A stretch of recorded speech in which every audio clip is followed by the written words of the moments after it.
Guyana is located in the northern coast of South America. The low population density and the inaccessibility of a significant part of the country's territories have contributed to make Guyana one of the most important countries for biodiversity conservation. My name is Romario Hastings. I'm 27 years of age. I'm from Kako Village. It is an indigenous community which is closer to the Venezuelan, Brazilian, and the Guyanese border. Agriculture and fishing are the two main livelihood activities for communities in the Guyanese Amazon.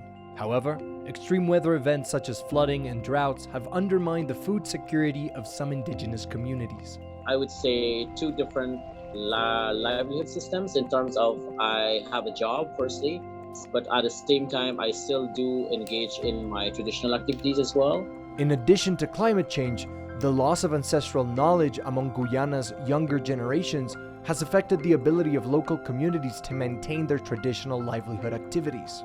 Sometimes the rainy season comes very, very quickly, and perhaps they may think that the rains are going to start within 2 weeks, but there can be a sudden outburst of the seasonal rains maybe 2 weeks earlier, and this can severely impact how they move forward, because then that means they might not be able to cultivate or to plant their crops in time. According to Romario's testimony, the rainforest is the main resource that defines the survival of the indigenous people, both as people and as culture. In terms of the rainforest, it provides a whole host of material things that are culturally or spiritually useful for us, definitely. In addition, across generations, Guyanese indigenous communities have carried out different actions to forecast natural phenomena and mitigate the impacts of extreme weather events such as floods.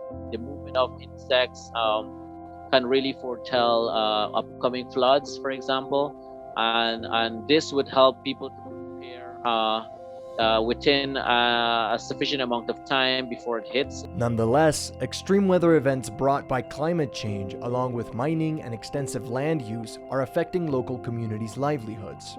For Romario, land use planning is a key aspect of the security and the guarantee of the rights of Native communities. The other issue would be to secure indigenous forms of land ownership. We can have control over our territories and we can manage the environment better. Good governance is key for an efficient and adequate use of land and resources, and for ensuring the protection of the environment and the customs of those who inhabit the Amazon.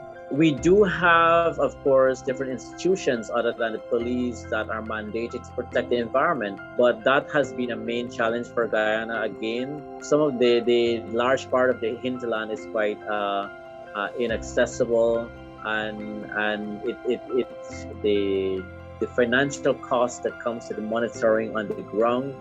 It's way too high that you would not find officers deployed into all of the areas that they need to be to enforce the environmental regulations of this country. As Romario states, the integration of traditional knowledge into daily life, coupled with government interventions to boost resilience and adaptation to climate change, can help reduce the vulnerability of communities and protect the region's biodiversity. I would urge all young people globally that the Amazon, again, is our hope for a better world. It's our hope for a fair society, not only for humanity, but for biodiversity. And as young people, I think the future lies in the stand that we take with regards to the protection of the Amazon.